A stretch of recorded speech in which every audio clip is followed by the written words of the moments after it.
And hello, everybody. John Adams here on the Real Estate Coffee Break with our very special guest, Dr. Peter Berk of the Institute for Real Estate Policy, where he serves as a senior fellow and distinguished research professor. Dr. Berk, how are you today? Good morning, John. Good morning, everyone out there. Good morning, Margie. I wanted to talk today about a topic you had mentioned a week or so ago that I thought was very interesting.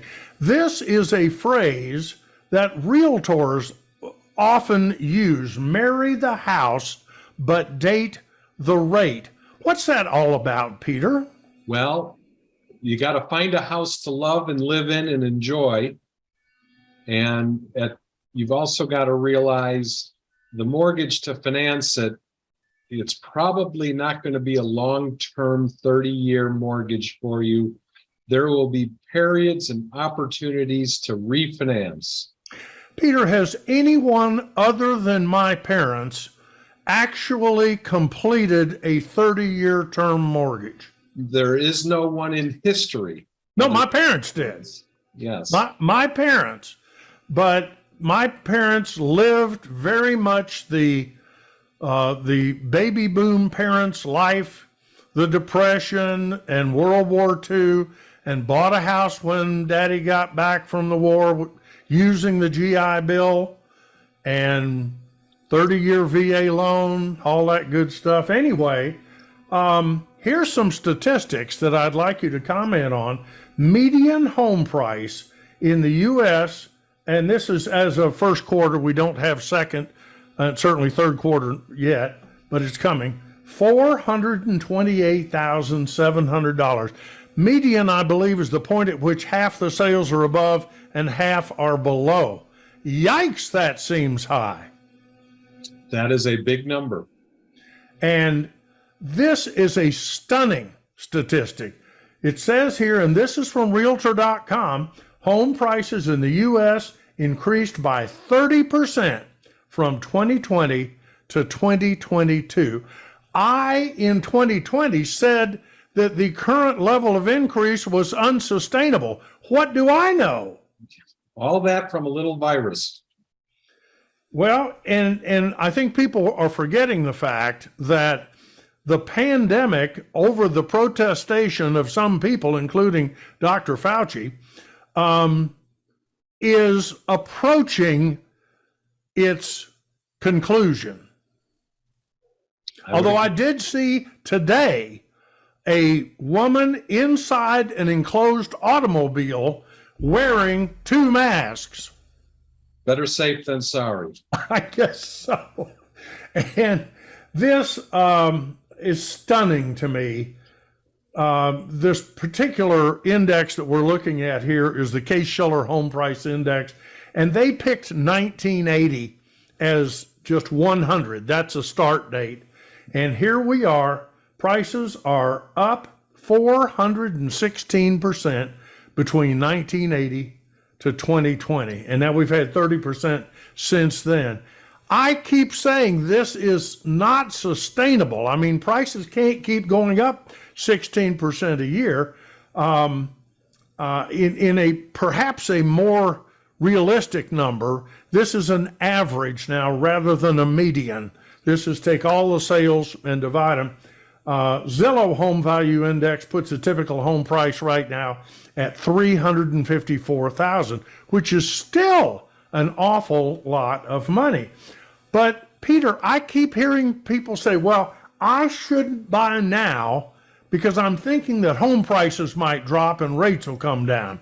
Literally, they are trying to time the market. Do you think that makes sense? I don't believe you can time the market. Well, a couple of thoughts to consider in case somebody's listening that thinks they can. Let's look back to 2008, 2009, the beginnings of the Great Recession, which in the last 7 recessions is the only time during which home prices have dropped. Current homeowners have lots of equity. And what that means is it's much less likely that they will sell their home at a loss. and also much less likely they'll be foreclosed upon. All I got to do is put a for sale sign out, and somebody like me will come along and pay cash for the house. And this is what I think a lot of people are overlooking. And I know you work with a lot of young people trying to help them get their start. Millennial demand for housing is now the largest single segment in the home buying community. And it turns out that Generation Z is right behind them. Have you worked with a fair number of these young people? Millennials are the number one home buying segment that I work with. Yes. Wow. Followed by, you're beginning to see some Gen Z folks get interested in there.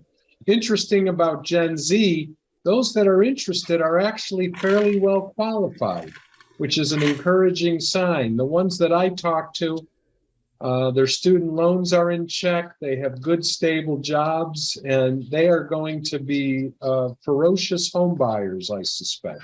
Well, I certainly hope that's the case, because I need the commission money. Which is another reason to justify that we're probably not going to see home prices drop because of that demand from these two groups.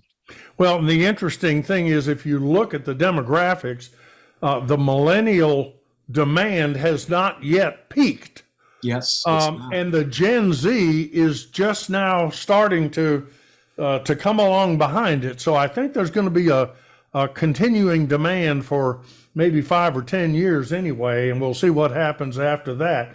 I noticed that National Association of Home Builders said that home building has picked up about 6% year over year, but they say that's not going to be enough to keep up with demand. Correct.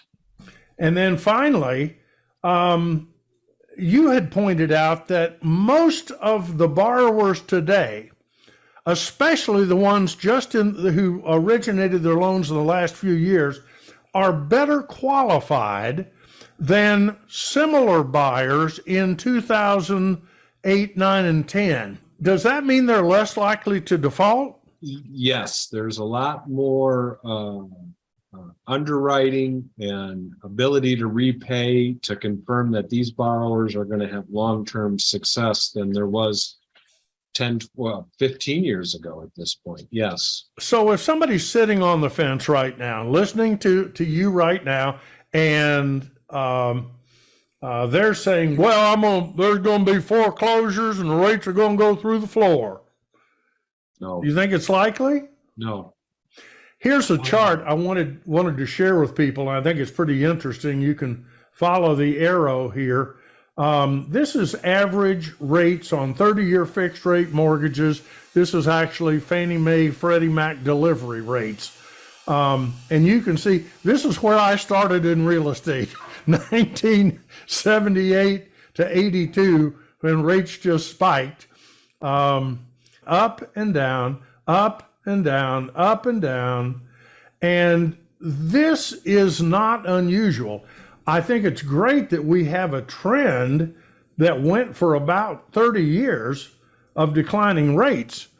But is it likely that we are going to continue to see rates go in a straight line up, or are they more likely going to go up and down going forward, or who knows? I think history tells the future, and we will be in this environment of swings up and swings down. If you are waiting for rates to drop, I would encourage people to pick up the phone and give you a call about locking in a price and a rate right now, because if rates drop, all these loans can be refinanced, can't they, Peter? There's no prepayment penalty. Absolutely. Wow. And if rates don't change, I think that means prices are going to be up. I may be wrong. With the pool with the demand between millennials and Gen Zs, I don't foresee a change in prices downward. Just don't see it. And if rates go way up, guess what?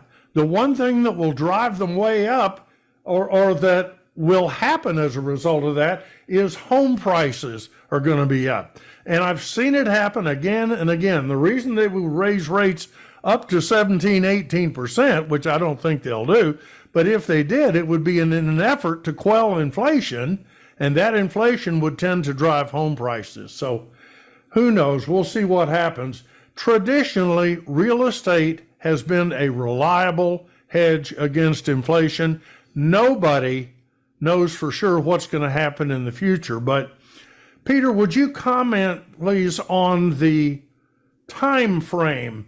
Should somebody buy a house and expect to live in it for maybe 1 year, maybe 18 months? How does that play into all this?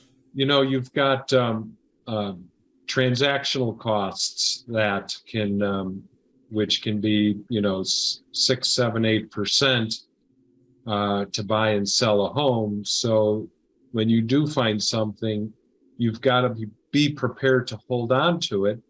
There's nothing wrong with buying a home that you'll ultimately convert to a rental while you find your perfect home. And I think that's how a lot of listeners out who are tuning in have acquired real estate.